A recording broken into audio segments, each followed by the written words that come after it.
My name is Richard Joseph Michael Ibrayni. This audio was recorded on July 21st, year 2011. It reveals some events during my stay at Michael Dimond's Most Holy Family Monastery in Berlin, New Jersey, and our move to Queen of Angels Monastery in Fillmore, New York, which was later called Most Holy Family Monastery after Michael Dimond lost the monastery in New Jersey to Father William Ashley. I will mention some anchor dates.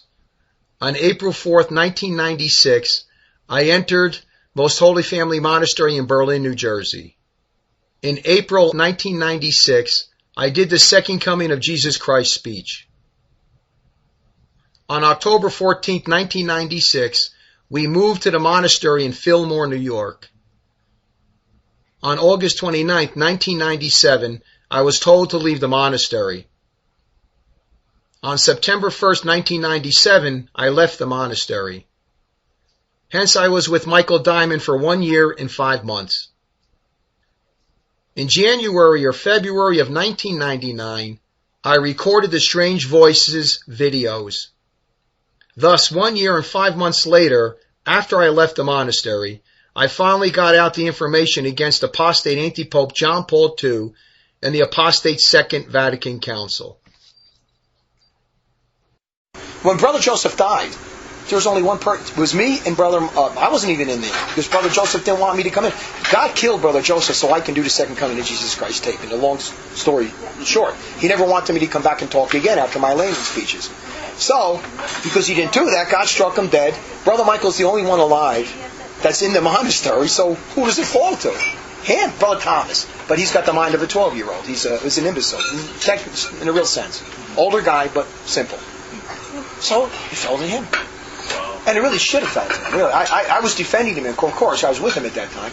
I was trying to defend him against Father Ashley. After I came in and did the Second Coming of Jesus Christ speech, and I banned all the false apparitions, the people went nuts against Brother Michael. He thought he was going to be popular when I came in. It was the complete opposite. I went over that part already. So they didn't like us. They went to Father Ashley and said, I want you to come and put a lawsuit down against us and try to take the monastery away from Brother Michael. And so he did. And the laymen got together and put a complaint and said he's stealing our money and all this. They pretended, they told all kinds of lies. Like Brother Joe, they thought it was the Catholic Church and it really was. It's sort of like what the Hoyles are kind of doing. It does, even though Irk doesn't have a case, not really. He gave the donation. I still hope he wins because Diamonds are evil and are more dangerous than Hoyle, but that's another issue, however that turns out. But even if he wins, he could lose. It goes through a lot of extensive court case. But Father Ashley closed up all the bank accounts. Froze them. But Brother Joseph had all this money. $250,000 was up there. Maybe more. In the suitcase. And so Brother Michael grabbed it and said, we're going to all go upstate New York to the property. Let's get out of here. Eventually, that's when we went up to where he is now. And he spends his money like a spendthrift. Yeah. A nice basketball court, though. If he converts, we can have some good basketball games up there. But anyway, he ran up that, and that's why I was telling Brother Joseph, I knew I had the money, so I just need a little more money. But he had all these things lined up about what he was going to do, and all these different buildings. And I said, Brother Joseph, is that why you're not moving up there until you have this palace, this mansion, all these places? I says, go up there and live in a tent if you have to, but don't depend on donations. But he was saving all that money, and so that's how. Then they tried to they tried to close the bank accounts upstate New York on him, which they did. They even freeze those bank accounts. And so he had no bank. He was surviving off the cash. And they knew it. John Veneri knew it. He used to be in the monastery before Brother Michael. And John Veneri testified that they had this cash up there. Mm-hmm. But there was no real proof, kind of, And so the big thing was, we knew we had cash. We don't know how much. He was hiding in the upper room. That's what they're surviving on. Then they tried to go after the cash even. And what happened was, when this was going on, I was studying the court case, and I said, first, the layman said it was based upon the fact that they've been giving donations all these years to this church that they thought was part of the Catholic Church, and now we realize Brother Joseph Natal was not under the local bishop. They all knew it. And first of all, I said it's a donation. Once you give a donation, I don't see how you can ever ask for it back. Right. I don't. Yeah. I mean, that's Indian giving. Yeah, right. I mean, that's a donation. I don't see it. Yeah. I never saw it. I never thought we'd lose that case. And I said, this is stupid. That's what Sword Boyle's trying to do, kind of thing. Yeah. I said, And then Brother Michael goes and gets a Jewish lawyer. He comes back and he gets the most expensive lawyer. And he says, guess what? I got this Jew lawyer who's a lawyer to Bill Clinton. I went, oh no, in Philadelphia. I said, you got a Jewish lawyer who's also one of Bill Clinton's lawyers, and he's a Jew. I went, we're dead. I said, why did you get that Jew lawyer? And he got it. And then I was studying. Then John Vanieri came out, and it was a big thing. I studied law, all the state laws and everything. I had the whole thing ready to go. Because John Vanieri came out. This is really what made me a Sede vacantist completely. This converted me completely. This case used it to convert me. Because John Vanieri came out and said, we're going to prove that Brother Joseph Natale's church wasn't a Catholic church, because he was not under his local bishop, who was the local Catholic bishop under the Pope in Rome. And he was not under him. And I went to Brother Michael and said, you know something? If he's going to hold that at least, then there was some, if he told him he was under the local bishop, I said, the only way we can counter out that argument is the Sede vacantist position. Yes, Your Honor, that would be true if he was Catholic. But he's not Catholic. Canon Law 188 says he lost his office, so he's no longer a Catholic bishop, and we're not under his jurisdiction. We are a Catholic church. He's not Sede vacante. You have to. And that was their big thrust. That was one of their big arguments. And I saw an opening here. I said, Brother Michael, if we don't take the Sede vacant position, we're dead. I told him, we may as well take these costumes off and go home. Right now. Because we're fooling ourselves even. Because I had it up to here with that. I already knew about it. Keep telling people we're Benedict. We're not Benedicts. He's still not a Benedictine. He should have just called himself something else. But I was studying all the laws, and I said, we got him. I said, I don't care even if we win the case. I want to go to court and testify on the Sede vacant position against Father Ashley, because that's who I would have been going against. I wanted to get up there, and Father said, your local bishop, I speak for the local bishop, here's a letter from him. He says, I do not recognize Brother Joseph Natale, Most Holy Family Monastery. They're not under my jurisdiction. And I would get up and testify to Your Honor. The reason we're not under his jurisdiction is because he has no jurisdiction, it's because he has no office, it's because he's a public heretic. And it would have been a religious Catholic issue, because that's what it was. They brought it in, and the judge was accepting it. So I was already, I was loving it. I had everything ready to go. Then he said, no, my lawyer said he doesn't want you testifying in the case. And they didn't take my position, because Brother Michael wasn't Sede vacante either. And he didn't want to take the Sede vacant position. So all this is going on. I went, Brother, that's what I told him. I got angry. I said, if you don't take Sede vacant position, you're going to lose. Let's take off these costumes and go home. Because we're not under his jurisdiction. We are lying. That's what I came to myself even. You know what I used to tell the people? We recognize the Pope, but he doesn't recognize us. I think it's the other way around, isn't it? That's what we used to tell people. Well, I recognize the Pope, we're under the Holy Father, but he don't recognize us. I mean, maybe in some legitimate disobedience you might have a case like that, but it was not holding very much water. I said, wait a second. And then when you got to Sede vacant positions, you have all the ammunition. But he never let me testify. That was it. Keep him locked up in the monastery again. Keep Ibranyi locked up. No testimony. And all the money, we're surviving off of that money. It must have been $250,000 or more. Sal Montesano was hiding in the back of his black Cadillac. He had it on the property there. And he would always go down and get the money. And he knew it. That's why I asked him that question at the court case. He said, I said, did you have $150,000 in the back of Sal's Montesano's Cadillac? And that's where you get. Oh, no. Okay. All right. And then I asked Sal Jr. too. And he lied. Yeah. But that didn't have nothing to do with the case, but it came up. I just wanted to get him to lie, under oath or something. I don't know. Father Ashley case cost him quite a bit of money for that law. A lot of money. I don't know how much, boy, but it depleted him. And he lost the case, lost the monastery, and I couldn't believe it. I says, I'm not saying we would have won anyway, even if I stood in. I wasn't mostly concerned. I was surprised, though, but that's what I mean, we never win. Even he still shouldn't have lost. Regardless, he shouldn't have lost. But I can't stand Brother Michael now. Even then, he was wacky, too. But he still shouldn't have lost. I mean, it was based upon donation. I said, how could the judge ever give Father Ashley this thing based upon... The people don't have no right to get their donations back. Yeah. What you give, you give. But they unfroze his bank account up in New York City. They unfroze that one. He can get that one back. But all the bank accounts in New Jersey were handed over to Father Ashley, along with the whole monastery and all the property. And he turned it Fraternity St. Peter's. I don't know what he calls it today. But there was another thing he didn't let me get involved in. I don't think, even if I got involved, we would have won. I'm not saying that. I wanted to go there just to defend the faith, and that's. But then I became firmly convinced. I said, we got to be Sede vacantist. We're hypocrites. I can't. That's the answer. I can't lie to people. The answer is, he doesn't have no jurisdiction. He's not the Pope. And that's when enter the other battle of Sede vacantist. Okay, Ibranyi, you can hold your opinion, Brother Richard, and I'll hold mine. And so we were telling people different things on the phone, and he's the superior. And they called up and said, "Did you know Brother Richard said that J.P. John Paul II was apostate anti-pope? Do you know that? Oh, did he tell you that? Well, no, I don't believe that. Nobody can do that. No one can make that. Well, you better tell Richard because he's telling people." That lasted for about less than a month. Then I went, I was wrong because it's not opinion. I was even wrong. I was in heresy. I said, it's not opinion. Then I said, no, that's not opinion. It's not open for you can believe what you want. I can believe what I progressed in this thing, you see. But the court case really kicked it in for me. John Veneri's one statement is what God used to completely convert me to Sede vacantist. John Veneri's statement. He says, I'm going to prove in court that they're frauds because they say they're under the Pope and the local bishop, I have a letter from him right here, says they are not under his jurisdiction and they don't submit to him in anything. And then what are you going to do? You got to start come to some decisions. So that got me on a strong road to Sede vacantism right away, convicted. And then we hanged out with the opinion thing, that's still heresy on my part because it's not opinion. And then I said, wait, it ain't going to work. And this thing is an opinion. And then I got more vocal about it. And they try to silence me on that. I says, look, you don't obey a man you believe is the Pope, JP2. You're superior. You're my superior, and I will not obey you neither. And anything sinful, and I will not remain silent.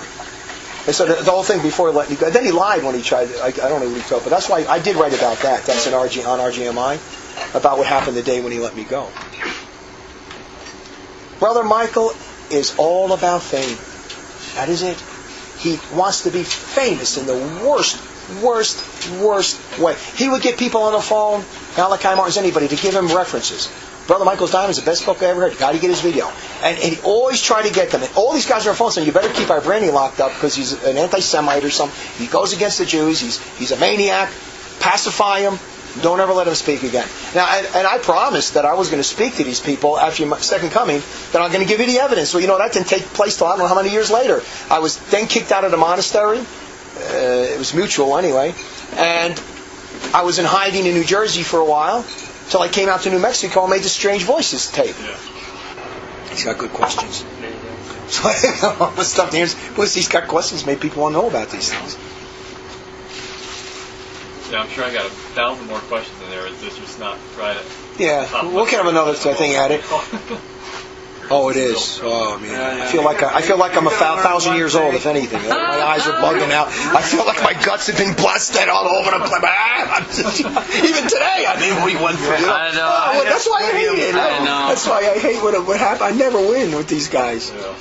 God has put him through some very unique and very complete and very precise, apropos trials. Yes. Yeah, and, that's why I say my hope is that no one of you guys have to go through that.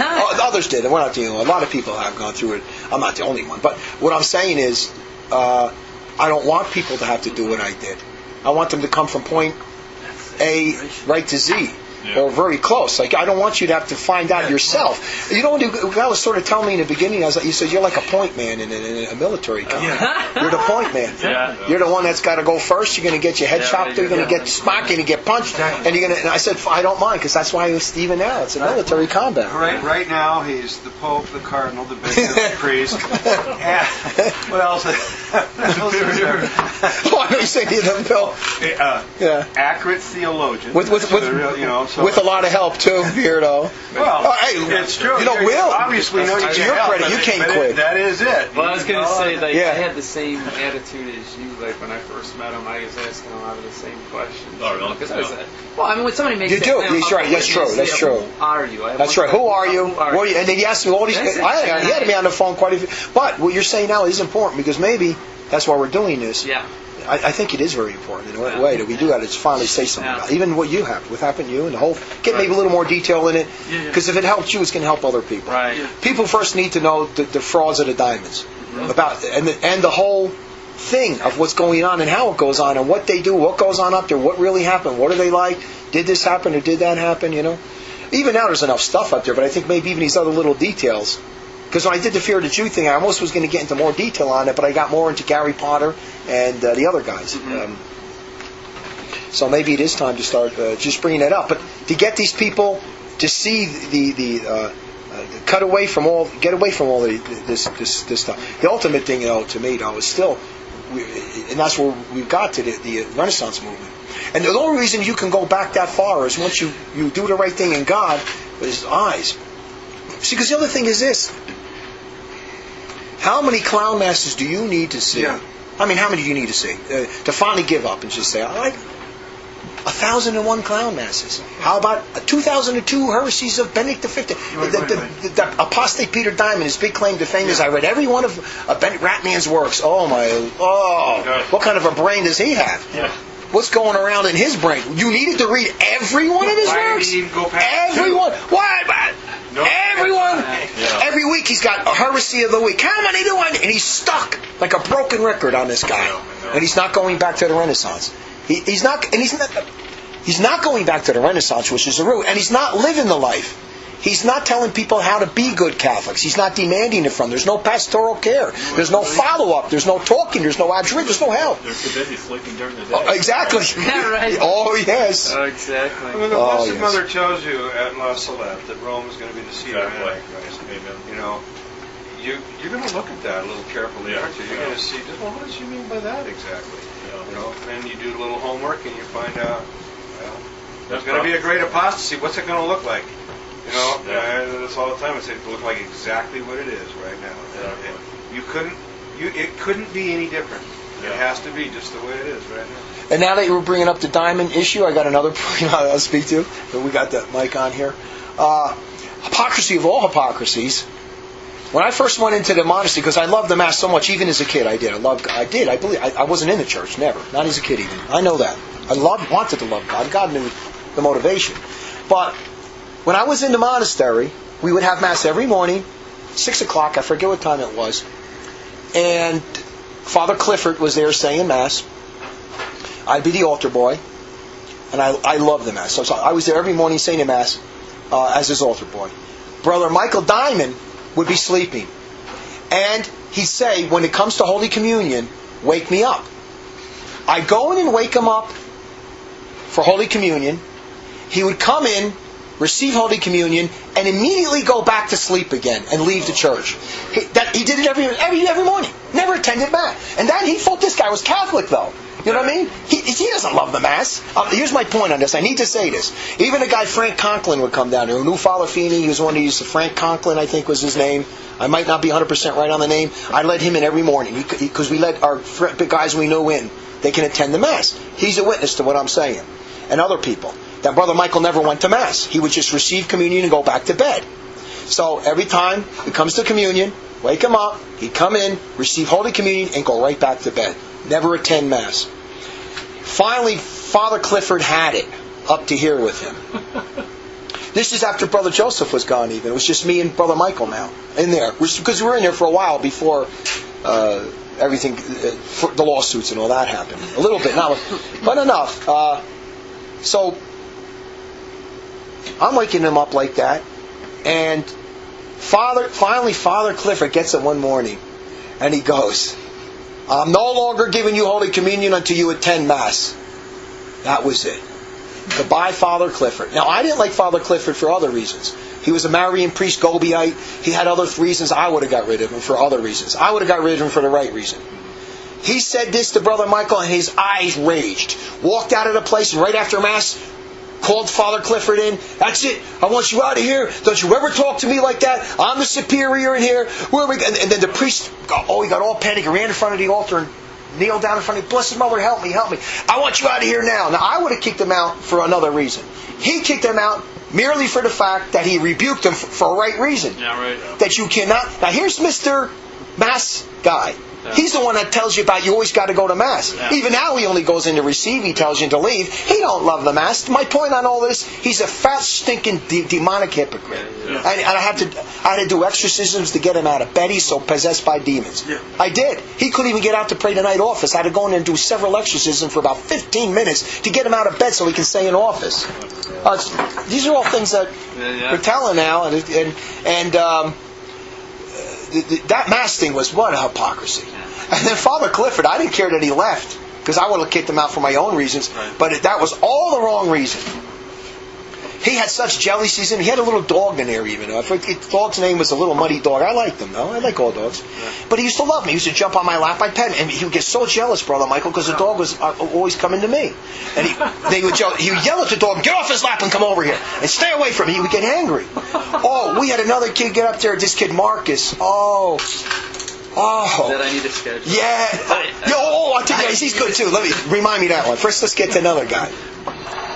One day this kid remembered Marcus thing. No, you know the Brother Anthony? Remember that. I'll tell you the Marcus thing.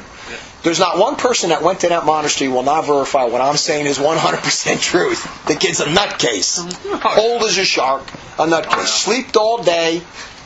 I followed never prayed the offices. Never followed the rule at all. I followed the whole rule when I was in there. I was really right to superior, really. I ran the whole place. I would take care of all the people that would come in. I would do all that kind of work. But whenever he got involved, he always muddled it up because he didn't care one bit about people. So this one guy, Brother Anthony, in Berlin, New Jersey, wants to come into the monastery, young kid. And he comes in, and Brother Michael lets him in, gives him a chance.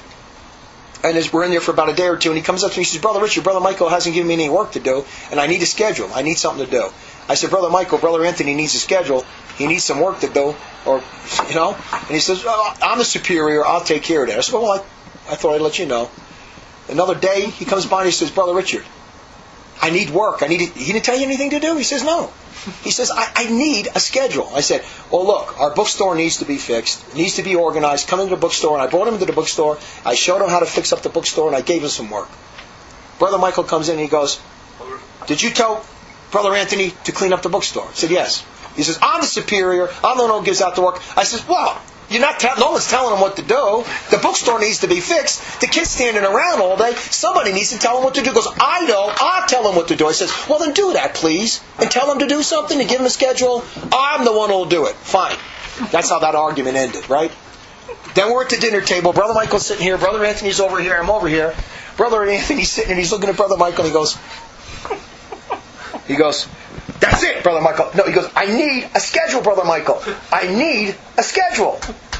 And then Brother Michael's like this, straight ahead with those shark eyes, and he doesn't talk to nobody. He doesn't talk. He doesn't even tell him anything. You don't even know what to get is a wacko. Then he's staring straight ahead.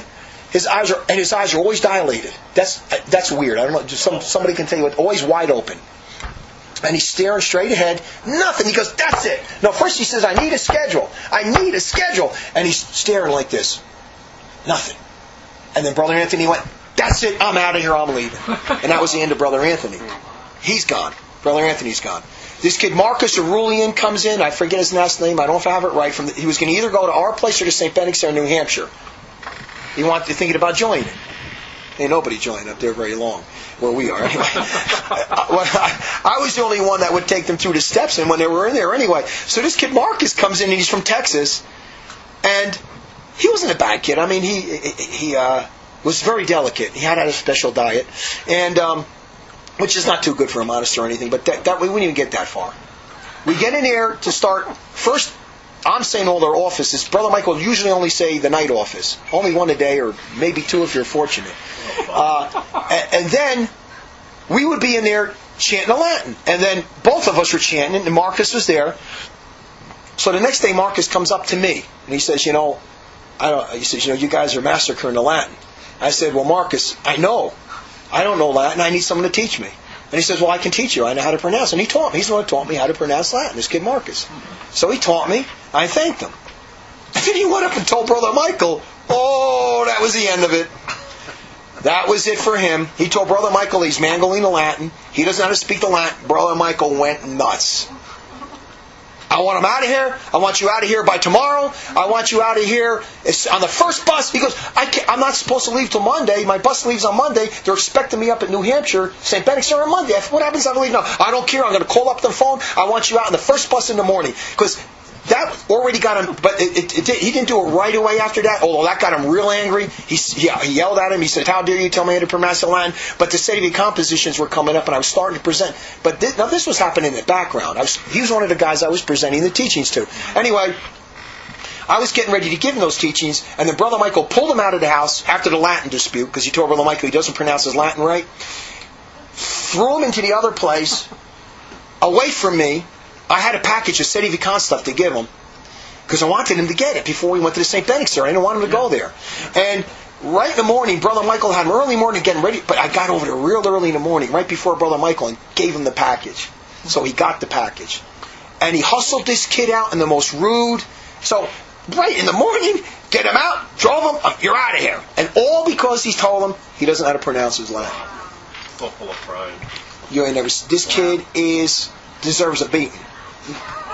I should have myself. Look at the sins of omission I'm committing by listening to this dummy. But my way, what is I doing? I went, hey, I got a library here. He wasn't telling me what to do. I was telling him he couldn't run anybody.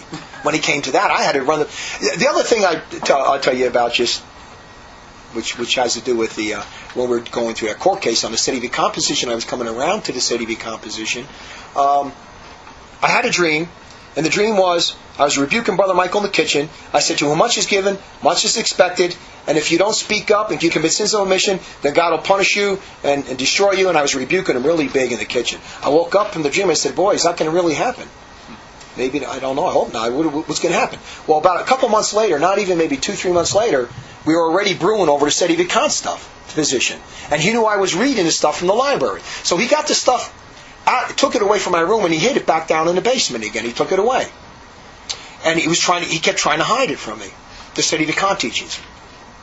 And then he took something out of my room. I said, did you take this teaching on the Sede Vicant in this book out here? Yeah. I says, look, Brother Michael. I said, to whom much is given, much is expected. And I really wasn't thinking about the dream until I was halfway through the thing, you know? To whom much is given, much is expected. You're committing sins of omission. This is a truth that you're hiding. And God's going to punish you. He's going to curse you. And His wrath is going to... And I went on the whole thing. And after I said that, he actually listened. He went down in the basement, got a whole box of stuff he was hiding on the Sede Vicant books. And he brought them up and he gave them to me. He did. He said, Brother Richard here. And he did. And I said, well, that's pretty good. You know? Maybe we're making some progress with this kid. A little bit. Well, that was one thing that happened. And later on, when his brother Bob came in, which I don't think I wrote about it, but I don't know if I said exactly how the actual thing happened. When Bob Dimond came in, he converted by looking at my Second Coming of Jesus Christ video. He watched that video and he was like glued to it. And I can see it. It was converting him. And when I first met him, he seemed like a very good kid. He did, really. He surprises me the most, Peter Dimond, more than anybody. Really? The reason he became so cursed and even probably worse than his brother is because he conceded to his brother and not to me. He knew what I was saying was true, but he wanted to stay in the monastery. But when he first came in here, he really seemed to have some goodwill. He was a simple, completely different than he sounds now. He sounds like a whole different person, like he's a demon or something. Wow. A pride-filled demon. Well, when he came in anyway... he looked at that and he was coming to me a lot for teachings, and then his brother was sort of trying to keep him away from me as much as possible because I was holding a Sede Vicant composition, and I would sort of get a little bit in edgewise, and he said, well, can you give me the books? Because he wanted to be a catechumen. And he said to his own brother, he says, well, can you give me the books? I need to learn about this. And every time he'd come up and visit, he would ask, can you give me the books on these positions?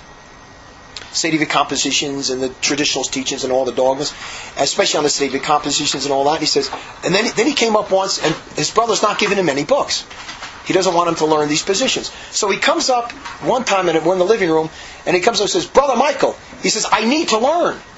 I need to learn, or I'm not going to know what the Catholic faith is. I says, that's it. I says, Brother Michael, did you give him the books yet? No. I says, Bob, come over here. And Brother Michael is standing in the doorway, and he just froze. You know, because if he got my way, I would have bowled him over. I said, he just froze. I says, that's it. Bob, come over here. I says, get me a box. Get me that box. I got a box. I filled up all the Sede Vicant book teachings. I got him all the teachings. I said, open up the door and open your trunk. I went outside with him. He opened up his trunk, and I put the books in the trunk. He closed it. I says, now leave. And then Brother Michael just stood there like he was in shock. Didn't say a word.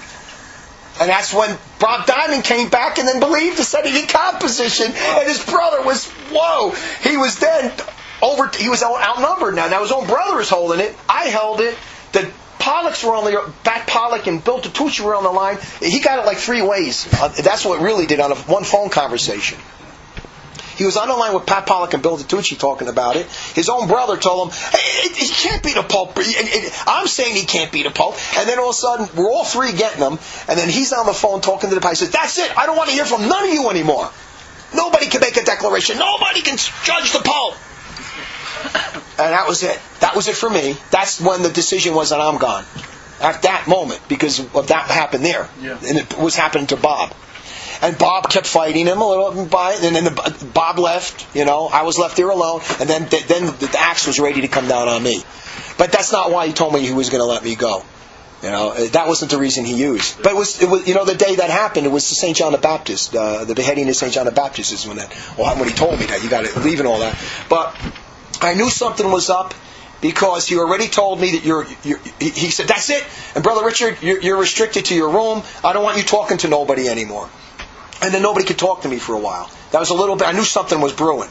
The Montesanos would come up with their groceries and they couldn't talk to me. I understand if I deserved it, that's fine. But he's got me locked in the room and I can't talk to nobody. But then once I said, that's it, Sal. I said, this is over the Sede and Co. This is over dogmas. And he's wrong what he's doing. Oh, he told us we can't talk to you. Tom Mamel came in and I heard him talking in the background. So I knew something was up. And he said, he might be right. He could be right. I mean, didn't you, Brother Michael, give him another chance. The Montesanos were praying. They were all sad. They were all sick about what happened. They knew it was going to happen before he told me. Yeah. And I said, why? They looked, they were all fasting. What's going on here? And they were all sad. You can see it. So, but when he called me in to let me go, I forget who warned me. Montesano, someone said he had a gun in the left-hand corner of his desk. A gun. And it was a big table, and he was sitting over here, and I knew that. I says, well, I'm going to keep an eye on him. I says, the minute he reaches for that thing, if he pulls that gun, I'm going to make him eat it. I'll be over that table so fast. He's not. I'm watching. But I says, I hope he doesn't do it. So we sit down there, and he's sitting over here, and I'm sitting over there, and he goes, well, Brother Richard, I think God is calling you more to go out and to preach and evangelize. This is more like a monastery, and we're like a seclusive, contemplative. I said, Brother Michael, that's a lie, and you know it. I said, we're not strictly contemplative. We make controversial videos, and we owe it to the people to respond to them. We're not you're letting me go because I hold the Sede and Co position because I believe John Paul II is an anti-pope. That's it. That's right. Nobody can make a declaration against the Holy Father. Nobody can judge the Holy Father. I says, I'm going to say this to you 5 times. Bucum est apostolos officio. And Canon Law 184, without declaration. I must have said it 3, 4, maybe 5 times. And then he went, that's it. And he went to the drawer with his left hand. I seen him reach it. I'm watching him. I went, don't go there. Don't go there. And he had the Montesanos in the other room too, I think. Watch this. But he didn't open the drawer. And he went, that's it, that's right, nobody can judge a Pope. And that's when I told him, well, look, you're the first one who doesn't obey John Paul II. When he gives a command, I don't obey you because you're my superior. So that's it, you're out. And that's when he kicked me out, I says, well, I don't belong here because I can't keep my mouth shut and I will not remain silent. I will not obey you on this. This may seem like a quibble, but you aren't judging the Pope. Because he stopped being the Pope. Oh, because you're not even a Pope. Yeah. But you could even judge and you could even factually judge a Pope. Yeah, you can make a factual judgment against a Pope.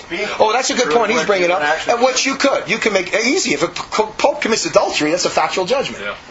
Yeah. You can't juridically judge him. You can factually judge him. Yeah. So anyway, without declaration, and he said, you're sending stuff in the mail behind my back. Yes, because I promised these people the teachings. And what do you hide? I told them, what are you hiding? Cum ex apostolos officiis is a church document. What are you hiding? So, and that was it. And then that's when Sal Montesanos Jr. took me to Philadelphia where he was going home. And then Harry Rue picked me up in Philadelphia and took me to the senior citizen home of Harry Rue. So I was sleeping on his couch for about 6 months there, after I left the monastery. But for a while, God left me blank, with no help. And I didn't know how to get out of here, and He was punishing me. Punishing me because of my sins of omission. Grievous sins of omission. I committed bad sins of omission. I knew it too. I look back and see it. And God But he didn't lift me high that way as bad with Rios, because I prepared a little bit. I did bad then too, but not as long. I was a little bit quicker. I planned a little more. I see how God deals with you. He'll always punish you when you do wrong, but not as bad if you make a quick recovery. It all depends on how quick you recover and how long you stay in a situation. You always get punished, but sometimes God, not as bad as if you make quick recoveries. But in the beginning, I don't even know what his reasons were. I don't know what he was saying the reason was, but we had other kids come in there too. Poor kid, another kid come in there. He was like an ex-con or something. You can tell he had a criminal record. Relatives, guys we knew, and I think I could have worked with this kid. Brother Michael would not give him anything to do, and he ended up just sitting in a rocking chair all day, like this, because he didn't know what to do. And we'll give Montesano's kids, Anthony and Francis, named after St. Anthony and St. Francis. All right, Montesano, what dummies they are for staying with this idiot. And they know it. First, when they came in there, we had this family living on the property. They were like the caretakers. They were living in a mobile home at the bottom of the 90 acres of his property, and they would go out and shop and help him and all that. I said, Brother Michael, we should catechize. He had a big family. He had sons and grandsons, daughters and granddaughters. And he had a big family. And I said, Brother Michael, we should catechize them and teach them. No, we're monks, we're contemplative, we don't deal with the public. I said, this is an extraordinary situation. There's nobody here to help these kids. And not only that, I said, we had 90 acres of land with raspberries that you can pick and you can plant and do lawn. I says, why don't you let me at least deal with the kids, Anthony and Francis, and let them plant grass and pick raspberries and give them some work to do. No, I'm the superior. I'm the one who does that. I don't want to get involved with the laymen. We're contemplative. Leave them alone. And because they would come up and they asked them, they wanted to be taught. I said, boy, this is vicious. I said, they should be taught. Someone's got to teach them. Put the kids to work. We got 90 acres of land. He don't want them up there. He don't want them working on the land. He don't want them planting seeds. So once Brother Michael went away for about a week or two on one of his speeches, and he was the one who wanted to do all this, the famous guy. And I got a chance. I said, let me get Francis and Anthony up here to pick raspberries and plant. I said, and go over there and plant some seeds and plant some grass. So I got the kids doing some work. He came back and he said, who's that planted this thing? Did you put them to work? I don't want them up here working on the property. When I left, when he kicked me out that day, and I went down to the Montesanos who were at the bottom of the camp, and they were all sad. They were so sorry. And they went, well, Peter and Paul fought. I says, no, they didn't. Not like that. I said, not like we're fighting. Don't compare us to Peter and Paul. This kid's a monster. And then one says, well, Montesano's daughter said, well, Brother Michael, like he's introverted, is that good? Well, introverted is not good. Contemplative is good, but introverted means some guy who's a weirdo, who's very antisocial, doesn't like people, and he's nasty. That's not good. And that's what Brother Michael is. So they're trying to say, well, you're just different and all that. And then I told the Montesanos, you know how many times I tried to get you people up here to catechize you and put your kids to work? He never wanted it. I says, I love you more than he does. This guy doesn't care about you. And they knew it. They felt so bad, And then they actually testified against me eventually after, because they're living on his property, So the kid is anybody that went up there will tell you. Yeah, right. Like the sleeping thing. Yeah. Sleep all day. They're like, and stay up all night. Yeah. And every time someone will call, you'd have to make an excuse for him. Yeah, right. Well, he's not available now. And the other thing that was really hard was, and I stopped. I couldn't lie for them anymore. It was too much. The other thing was the Benedictine thing. That got me. That bothered me. Benedictines. I went, every time I said, well, we're Benedictines, I forget what the reason I gave, because Brother Joseph or something. I think it was a dumb reason, and I knew it. I said, I can't keep doing this. So one time I got so sick of saying it, because I knew I was lying. It just didn't make sense. Either, we're Benedictines because we follow the rule. Well, that don't make a Benedictine. Yeah. We're Benedictines because Brother Joseph said we're Benedictines. Because he was an Oblates of St. Jude before that. Then he just said, I'm going to be a Benedictine. Or I said, just because you call yourself a Benedictine, don't make a Benedictine. And I knew we were relying on all those excuses. So one guy called me up once. I said, you know what? I don't know why we're Benedictines. I don't even know if we are Benedictines. I said, we probably should have just said we're started a new religious order because you're allowed to do that, and call ourselves something else like Mary's Little Remnant or something. But don't call ourselves Benedictines. It creates a scandal. And I says, we're not Benedictines. I then started. And then he even stopped dropping the OSB for a while. Mm-hmm. And then he picks it up again. He went before Father Wickens to try to make him a Benedictine, but Father Wickens isn't a Benedictine. Then he went before Father Bernard, who said he was like a Benedictine, traditionalist sort of, to try to do vows before him to get legitimacy. It's a mess. Brother Joseph went to Latrobe, Pennsylvania, was kicked out because he was and for good reason too. He wanted to be a priest and he was crippled. Cripple cannot be a priest. Yeah. Brother Joseph was another piece of work himself. Started the Oblates of St. Jude, and then started to call himself a Benedictine order because he wanted to be a Benedictine. That's about as simple as that's how it got. But he was going to the Benedictine in Latrobe, but he was kicked out. And to show you how bad that rebel is, he used to try to pretend to say Mass, even though he knew he wasn't a priest. And first of all, priests cannot, if you're crippled, you cannot become a priest. Or if you're injured, you're not allowed to. That's the canon law. Yeah. So it goes back to the first days of the church. Yeah. He should have known better. Old Testament, too. Old Testament, right. And so he'd pretend to say Mass and all that, and wanted to do the priesthood. And one time, he'd always tell the story, Brother Joseph was up there saying Mass once, and then a drop of blood came on the altar. I says, what are you telling me? God's going to give this guy transubstantiation? He doesn't have holy orders. What kind of a God would do this? I said, that's stupid. That don't make sense. That's. Are you sure you're telling me what you said? That had to be from hell, I said. Yeah, God would never do that. That's another story he told me about Brother Joseph. Brother Joseph was supposed to be one of the witnesses. He's going to be the one that's going to be around for these final days. That's what he thought about. Yeah. And they said after he died, he told him he's going to come back or something, maybe. I don't know, something like, I'll be back, after he died. But what happened was he died very shortly after. He wouldn't allow me to do the second coming of Jesus Christ speech. Just look at the sequence of events. Everything that was leading to what happened was to get me to do that second coming of Jesus Christ speech. That was a very, very big pinnacle moment. A very powerhouse, a very powerful speech that needed to get out there. And God wanted it out there at all costs, no matter what. And so he killed Brother Joseph. I even had a chance to speak to Brother Joseph to tell him what he should have done. But he didn't do. And he knew he was doing wrong. But because for the sake of money and donations, he won't. They hated me so much, they would break my tapes, step on them. They would bring him in and break him in front of them. Don't let that guy speak in here no more and all that. He had a lot of pressure on him from these people, and he caved. Wow. He caved in. I don't even care any of that. The other part of the story I did tell about, I wanted to go on and talk to. I'm glad I told that too. But one thing I don't know if I finished on that story was once the people finally left and everything, we had the big blowout, and Brother Michael wouldn't let me go out and explain things to them. I don't mind people even getting angry at me. I don't bother me. I don't even care if they punch me, fight me, we get into a little brawl or a fight. I'm going to try to tell you something out there. What the truth is and all that. And it was very bad that he didn't let me go out and talk to these people. Well, we would then start, Clifford's gone, so we're going to the SSP-10, Eddystone Chapel in Pennsylvania with Father Hugo. He's right here in New Mexico now, Father Hugo. Is a so-called Benedictine with Father Cyprian in Silverton. Where is it? In Silverton, right? Yeah. So-called Benedictine. So-called Benedictine. Oh, no, Silver City. Silver City. And they're associated with the SSP-10, really.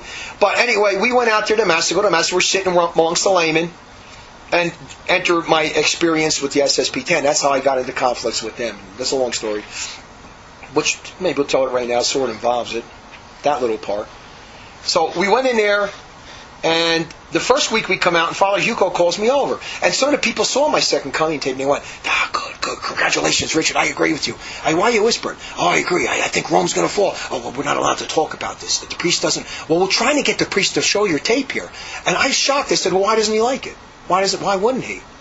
Is he under the... Aren't they against JP too? Aren't they in opposition? I thought they would have liked... I really did. I thought they were going to accept me. I thought they would have said, thank you, Richard. This is great what you did, We were waiting for somebody to blast the bum. It was the opposite. And that's the first thing that shocked me. They tried to get the priest to listen to the tape, but even Father Hugo, when I'm leaving Mass the first time we attended, he said, I was with Brother Michael, and he said, oh, Brother Richard, come over. He says, oh, what accent is that? Or he said, I heard your tape. He heard the tape. He was really wanted to talk. And I was going over to talk to him. I says, good, I got my chance. Brother Michael goes, Brother Richard, over here, silence, obedience, silence, we don't talk to nobody. I said, Father, I'm sorry. I have to obey, I can't talk. So, already went, that's weird, man. I had a chance to witness to this guy. So, that was the first week. Now, second or third week, I forget what week it was, we're in there, and all the parishioners that were angry at us, that couldn't talk to us, knew we were there, and they were attending Mass there themselves now, because they didn't have no place to go. So one week, the first guy came up and he just railed me, started yelling at me and all that, in the parking lot, cursing at me and really bad. And Father Hugo, I think, spoke to him and he made him apologize the next week. Because he said, you better go up and apologize to Brother Richard. You attacked him too hard. And he did. But the week after that, 4 or 5 of them came up to me, but really nice now, like lambs. And they went, Brother Richard, please, would you please speak to us? He says, I just want to know what's happening. What's going on? I says, I've been wanting to speak to you for so long. Brother Michael's right behind me. Brother Richard, obedience, silence. We speak to no one. I said, I can't speak to you. Sorry. Then I was so angry. I go back to Brother Michael and I go, Brother Michael, I says, what's with this sign? It's the Benedictine rule. I says, if St. Benedict wants us to be silent in this situation, I want to become a Franciscan. Because I don't believe it. That's what I told him. I said, this is uncharitable and this is nasty. Yeah. This is mean. I had a chance to talk to these people. There's another good story. And I should have said, get lost, Every time we play basketball, I'd get back at him. I'd give him a couple submarine shots, knock him across the thing into the wall. He was a good basketball player. But I would always give him little submarines and go up and rough him up on the. No, I didn't do it too much, so viciously though. A little bit maybe once in a while, but not too much. I didn't really. But the kid deserved a beating though. He did deserve a beating, a good beating. He was like his big thing though was just fame, selfishness to the highest degree. He had never seen nothing like that. Did he grow up Protestant with his brother, or nothing? I think almost they were nothing. I think. I think his father's a Jew even. Yeah, a rich Jew, very rich Jew. I think. I've heard the rumor that they're Jews. I think he is. I won't say that for sure, but I would think there's a great possibility of that. Now, I won't care if they were Catholic Jews of goodwill or anything, but his father's almost like an atheist or something. So he's probably one of these, and he's rich, very, very rich. They were rich boys from North Philadelphia. The part of Philadelphia or Pennsylvania is very rich, richy rich kind of a kid, acting that way too. But Peter, getting back to Peter, just to finish a little bit of that off, what disappointed me with Peter, he did the most, Bob. I was really surprised at him. And he's another person. He's not the same person I met or knew. But after he let me go, Bob was devastated. He felt bad, he did. He even said, Brother Richard, let's go for a walk. And we went for a walk on the property, and I can tell he was sad. And he says, well, what do you think's going to happen now? And he says, well, you're going to be very famous for a short while. You're going to be very popular, and then everything's going to go. You're going to lose everything. And that's what I told him. And I had a chance to tell him that. And he was very concerned, I can tell. He cared. And I thought maybe after I left, this kid's going to follow. He's not going to stay. But instead, he stayed, because now he figures it's me and my brother. We can be these two kingpins on the mountain over here, us alone. No one, and whatever he was thinking. But he didn't take my side, and he knew I was right. And when that happens, you do two things. If you continue to take your brother's side, you have to justify the fact, make up things and say, well, Ibrayni had to really be evil. And then you start making things up. You justify yourself. And then God curses you. Exactly. And he fell under such a curse, he became worse to me, even than his brother. Wow. A worse enemy. Because he's really the brains of the work. Brother Michael Dimond is an idiot. He's a parrot. Yeah. He really is. Peter Dimond is the brain. Yeah, Peter Dimond is the brain. Brother Michael is a good parrot. He can parrot things out like a parrot. Even John Veneri said that about him, and John Veneri was right on that. Brother Michael Dimond is a parrot, and he is. He used to get up and give sermons verbatim. He can memorize too, Father Wathen's book and everything. He would use the words verbatim, and never tell you he's reading from their books.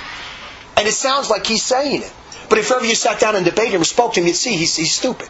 Yeah. His brother is the one that has the brains. He does. He's more dangerous. Peter's even more dangerous than now as a brother, and more full of pride, or if not equal.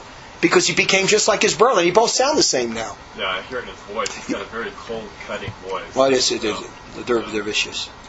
They're vicious. And a bunch of spoiled rich kids, really. Sitting on the top of a mountain, acting like they're... really, it's the fame game. It always was. The other incident we'll get on record too was when Brother Michael was invited to go out to a charismatic conference, and he's that way, believe me, charismatic conference out in California, and it was all these charismatic freaks. And he comes up and he asks me, he says, Brother Richard, what do you think? Should I go? What do you mean, what do I think? I forget when this happened. I says, if you go out there, your name is dead amongst traditionalists. Ain't no one going to listen to you. You're a freak. You can't go out there. Why do you want to go out there? He says, well, I was just thinking maybe if I go out there, He says, he says, if I go out there, I can maybe, at least after I'm done speaking about what they want me to speak about, I can sort of hand out cards or tell them about us. I says, it don't work that way. I says, the only way you can go out there is if you go out there, you can even tell a white lie if you want and say, I'll say this, but get up and tell the truth. Yeah. JP2 was an apostate anti-pope. He didn't believe that yet, but we believed he was a heretic. See, this is earlier on in. JP2 is a heretic. Vatican II is full of heresies. We believe in the salvation dogma. These charismatic apparitions are false. I said, if you do that, then you can go. You'll probably get stoned. Maybe it'll kill you even. There's the only way you can go out there. And he says, well, in the beginning he told me, he says, but they don't want you to go out there. They don't want, because you're too rough or too. He says, but maybe I can go out there and like smooth them over a little bit, and what they want to hear, and then sort of just give them stuff afterwards. You see, that's his way of thinking. Yeah. I said, that's a sin of omission. You be a partner in their crime. You cannot do it. You have to get up and tell the full position and don't go at all. Jews too. Too hard against the Jews and all that. So this happened several times. So he eventually didn't go, but he was always angry at me for it. Always angry because he wanted to go so bad. It was all these famous charismatics too. The other thing happened like that. The Jew thing, I got him to talk. I said that. I don't know if did I mention that? I don't know if I ever mentioned that. On the fear of the Jews, did I say Brother Michael finally spoke about the Jews? I think I spoke about that on here. But there was another incident like the one I just said there, where he was in. Even after I left the monastery, now I'm in New Jersey in the rooming house. This nun from Florida who was Father Fulham. She knew Father Fulham, or I don't know. Sister Michael, Ron knows her. And she knew all these traditionalists, and she was Sede vacantist. And she called me first and said, I want you to come down, Brother Richard, and speak on the Sede vacant position. I said, fine. But I know she was with Kelly, Bishop Kelly, SSP 5. And I said, fine, but I got to also talk about the dogma, salvation dogma. Oh, no, we differ on that. We disagree on it. No, I said, that's heresy, then you're a heretic. I says, if you're holding Bishop Kelly, that's heresy. If I come down there, I can't just talk about what you. They always do that. Jerry does that. Don't talk about this because we don't believe in it. Just talk about Mary now, about the Immaculate Conception or something. Don't talk about Sede vacantism or the dogma. So I said, if I go down there, I got to talk about the Sede vacant position, and outside the church is now salvation. I got to talk about the dogma, or I commit a sin or omission, or I don't come down. So we talk about Kelly. I said Kelly's a heretic on his point, and he's a hypocrite on Father Feeney. He said Father Feeney was excommunicated for heresy, and that's a lie. He was excommunicated for disobedience. And so I showed it to her. I said, call Father Feeney, Bishop Kelly, and test him. She did, and he still stuck to his guns about heresy. And he says, why do you still stay with Kelly? He's lying. I went at it with her back and forth. And I says, if I go down there, I have to speak on the dogma. Along with the Sede vacant. She got Brother Michael to go down there. I don't know if he ever actually ended up going, but I think he did. Got him on the phone. He agreed he would talk about Sede vacantism and leave that out. Or send her a tape on her, or he went down even there. I forget. But that's the way they do it. Can I go out to the charismatic concert and talk about a few charismatic-y things and leave all the rest out? They all want to be famous. They all want to go out and get in front of people. Let me talk. I'll get up there and I'll spit all over every one of you. You want to talk. They said we were arguing. I didn't think I'd be having enough strength to go this long. I think something got you charged up a little bit. Well, it's God's will. You saw everybody. Yeah, so do I. He's asking good questions, too. He's sort of like where you are, and that's what we need. Yeah, right. For people like you. Mm-hmm. They're in their 30s, right? Mid to late 30s, the Dime brothers? Yeah, they're probably in their 30s soon. Hey, if they convert, we'd have 2 good basketball players. I give you that much. He's a professional ping pong player and tennis, though. Very good tennis player, yeah, he is. But he sleeps the rest of the time. Sleeps the rest of the day. Look, as much as I'm talking about them now, even if they convert, praise God. They'd have to do some extreme penance, keep their mouth shut for about 1 year, and be under me, submissive to me, and then I let them go out, and they'd be very good. Yeah. If they converted. But they'd need a major conversion. First of all, God have to give them a giant new heart, because they ain't got no heart at all right now. They need to get true charity. It could happen, though. I seen good. Everyone has a good side. Much as I'm talking about the guy, I see good sides in him too, and his brother. But I don't. Right now, it's overwhelmed by pride and nastiness. Very bad, though, what he's doing. So you can't make excuses for that. No way. Sounds like he has no charity whatsoever. None. Zero. Didn't Christ say that we have to have some charity? Certainly. I mean, you can talk to anybody that went in there with him, and they'll tell you, oh, this kid was is unbelievable. It is unbelievable. Different, a lot of times people are different when you meet them in person. But, you look at there's no real pastoral care there for the kid. He doesn't care what you believe in. He doesn't care what you're doing. He'll maybe get angry if you resist one of his points out of pride and get a little bit, would be seen to some type of zeal. But he has no real care for an individual person's soul. Not even his own. Not even his own. Oh, the other thing too, at the St. Jehoshaphat Church in Rochester, that was another experience. Oh boy, what a mess that was.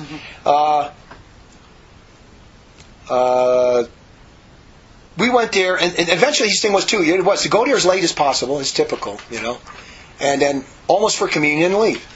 It was weird. And then he would go to confession after Mass.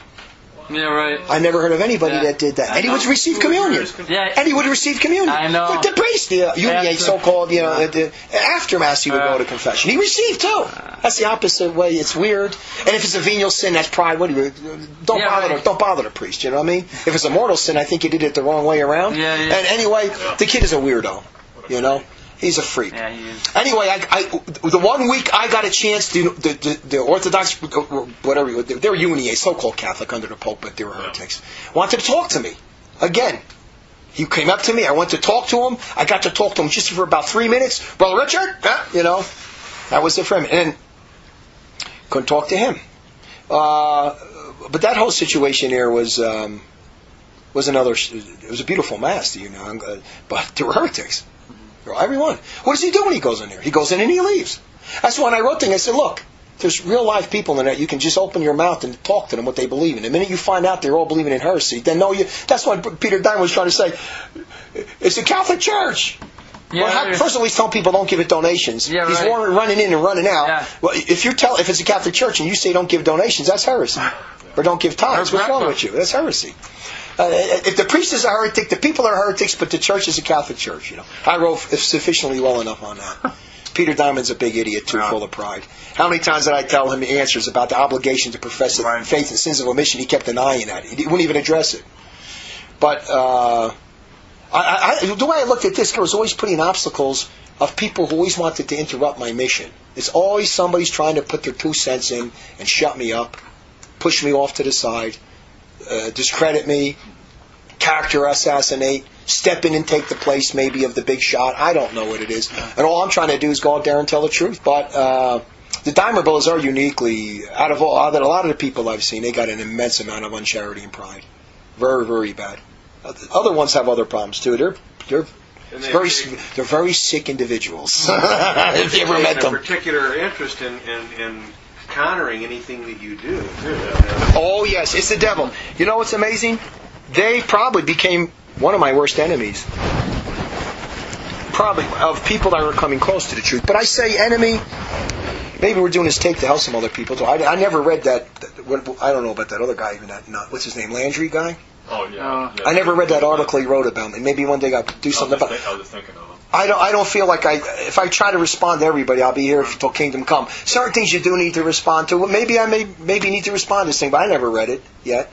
But I don't respond to the other stuff you put on there because goodwill people are going to want somebody convicted. So he's a wimp, as I say. He truly is. Doesn't believe in any real punishments or people being justly killed or infants and all that. The guy's a wimp. Yeah. The Diamonds are a wimp. Everything they believe in is a wimp. How's God ever going to save the church with people like that? And they deny all kinds of dogmas because of it. But the Brother Michael thing, as I said to people right from the beginning, it wasn't money. He's not greedy for money. It's fame. He's got it bad. That's why he's addicted to Padre Pio. It's weird. He's got such a devotion to him. It's a strange thing, man. It's almost he wishes he had the stigmata, and he wants to be a Padre Pio. And he's really he was in the beginning. He was with Bayside, the Bayside people in New York. Yeah. He was with the Bayside people in New York. Oh, Rochester. He used to go to the Rochester, New York priest too, and I did too. I committed these sins of omissions, knowing you know, I was thinking. Just this is from my perspective. So people don't do what I did. In other words, I don't know where else I can go. This is the closest to the truth. All I know is he's wacky. He doesn't bother me. I followed the whole rule of St. Benedict. I did. I read all the books. I got to read, I got to write, I did. That whole book of evidence, I left it there for Bob Dimond, even though I knew I was angry at them. I left everything I wrote up there. That's why he copied a lot of stuff. I don't care if people copy my stuff, if they do it right, or even if they get a few good things. But so I thought, this is giving me a chance. But God is almost like saying to me, better to go out and dig ditches than to have this false peace in this monastery where you think you are now. Yeah. That's what God showed me.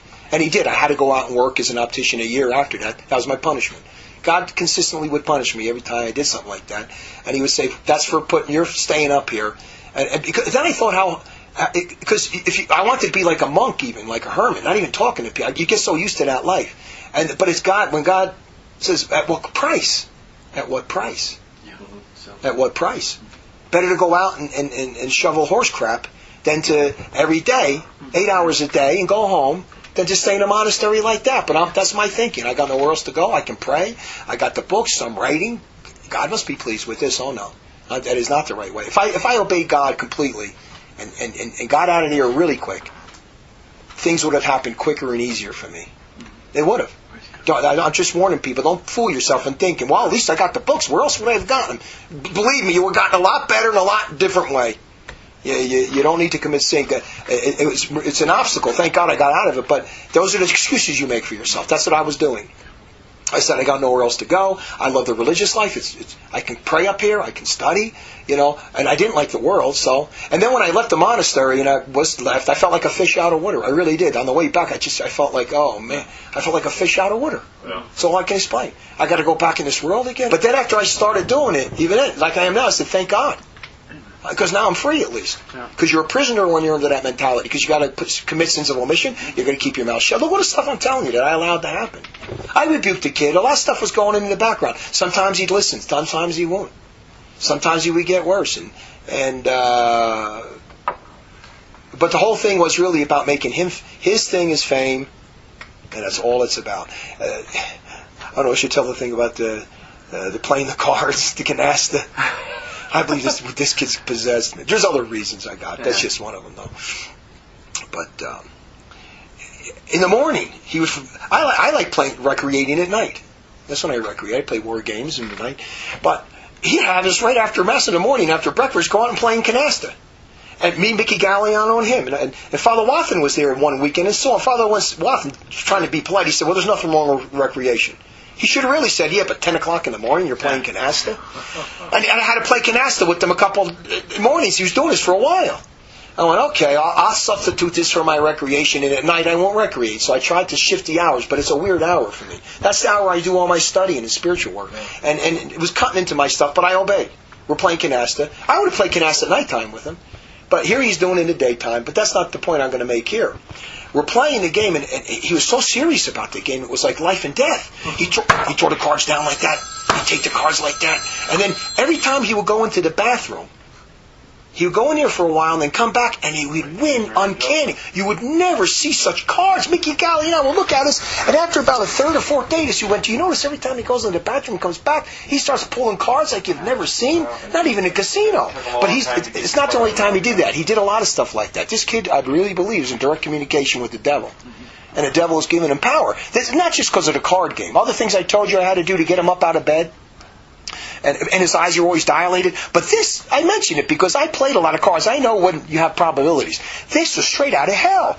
Every time he goes into the bathroom and comes back, he starts banging these cards out. This is beyond... Are you tired? It's impossible. So what would he do in the bathroom? Like communicate? Yeah, devil, maybe make some type of a pact, bring up his power, help me, do whatever his incantation is. That's all. I'm just telling you that as something. Vicky was there. We saw it. I played enough sport cards and stuff to know this is not of the human plane. Either God's doing it or the devil. That's all I'm telling you. But that's not the only thing. He'd be so laid up in bed with demons that I'd have to say exorcism prayers to get him out to just say the night compline. Maybe for 15 minutes before he'd be paralyzed. He'd tell you even. He says he'd be paralyzed. But now sometimes even I know saints could be attacked. It wasn't the case with this kid. And his eyes were always dilated, wide open. I don't know if that was a medical condition or what. But the kid, there's other things if I have time to think about, I can bring it back up. But I guarantee this kid was making pacts with the devil. He's definitely making pacts. And if you met him, it's not hard to believe after what I'm telling you here. Yeah, right. He's as cold as a shark. Yeah.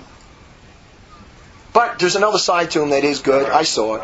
Every time every now and then a good side with him will come out. And everyone has a good side in their life. So I don't want to say so possessed that he can never be good. The good side of him is good. You know? Everyone has that. So. But I'm telling you, yeah, that's true. Yeah, you're right.